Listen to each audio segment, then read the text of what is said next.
So when you're retired, people always ask, what do you do all day? My kids ask me that, and they seem surprised that I may be busy, that I'm just not sitting at home waiting for their phone call to help them out to go pick up the grandkids. Although I will do that. I will actually change my schedule around to help out and pick up my grandkids. But it's surprising to them when they call me and they ask me, can you watch the boys, next week, or can you keep them over the weekend? And I tell them, oh, I have plans. Um, I don't have a typical day, and I'm not sure anybody who's retired has a typical day, unless you have a set schedule where you volunteer or maybe you work a part-time job somewhere. Then yeah, you probably do have a set schedule. But as I mentioned in my prior video, I'm really focusing on fixing 6 really bad habits I have.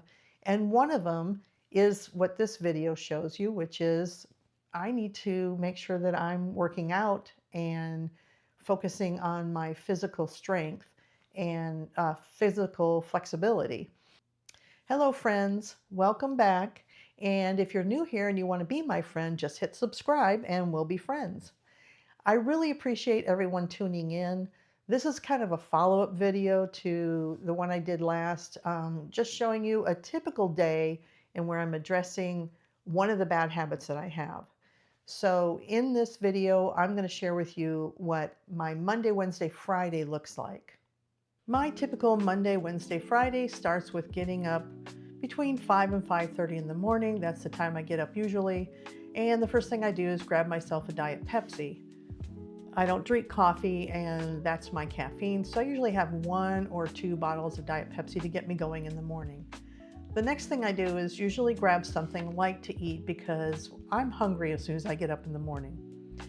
So typically what I have is I make myself some avocado toast. I like to use whole grain bread, and I also buy the smaller sliced bread, so it's a little bit smaller than regular slices, and 1 slice fills me up. Typically, I can put half an avocado on the toast, and that's if it's a smaller avocado. Sometimes I get the really big avocados, and those will last me 3 to 4 days.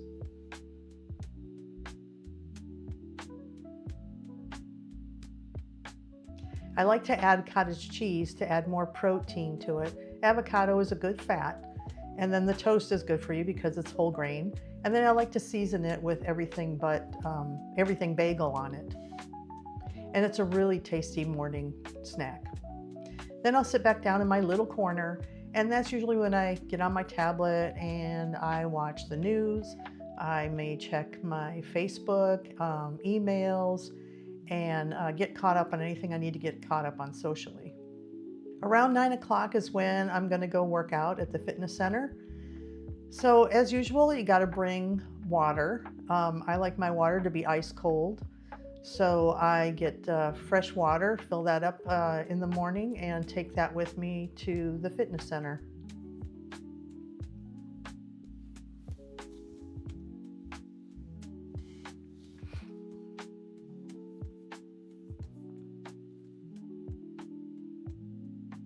Typically, I would drive the golf cart. However, right now it's about 98 degrees outside, so I'm going to be in the car. I love the tree-lined streets here with all the greenery. It just looks really lush, and that's one of the reasons we wanted to live here because that's not common for Arizona in the valley. As you can see, we haven't had a lot of rain, so the grass is really struggling to stay green. This is the clubhouse, and then there's the spa. And right through the spa is where you find the fitness center.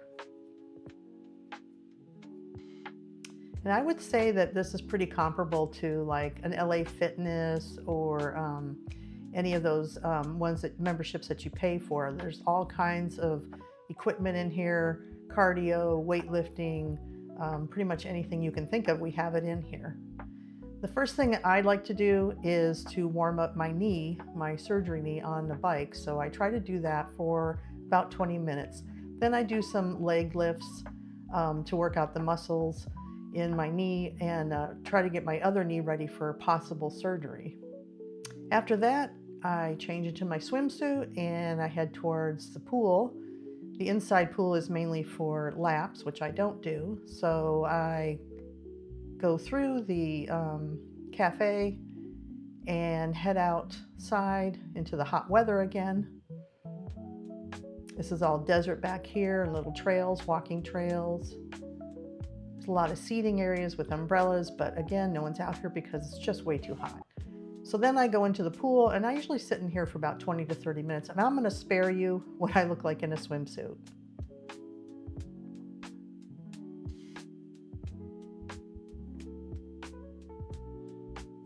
Then, if I'm lucky, I can head back into the cafe, and you can see there's a lot of stuff on the menu. They have specials every day. But if I can get back in there right before 11, I'll be lucky enough to get me a breakfast burrito, which is one of my favorite things. And these are really good sized burritos. This is bacon, egg, potato, and cheese. And this is actually about 3 meals for me. So this will be 3 different breakfasts for me. So this is a shorter video than normal, but I'd really like to know, what do you spend your days doing in your retirement? Are there activities that you do on a set schedule, or maybe you volunteer? Um, Maybe you babysit your grandchildren, or maybe you visit people on a regular basis, play cards, whatever it happens to be. Here at our active adult community, like I've mentioned many times, they have a lot of clubs. People meet for cards probably every day if you want to. There's everything from euchre to bunco to hand and foot to poker. So pretty much anything you want to do. And we typically have people over to play cards, and we enjoy doing that. But you know, it's not easy to get bored in a community like this. There's so much to do and so much to keep you occupied. But my thing is, I need to do things that exercise my mind, exercise my body, keep me motivated, and to keep that social interaction. And these are all things I talked about in the last video, the 6 things, the 6 bad habits I'm trying to correct as I get older. Please leave a comment. Please subscribe. I really appreciate you watching my videos. We can keep a conversation going about anything having to do with retirement. There's a lot going on out in this world, and it's just good to interact with people and to have social contacts. So that's what this channel is for me. It's a way to be creative, a way to have social interaction with people. I just really, truly do appreciate you subscribing and watching, and I look forward to seeing you again next week. Thank you.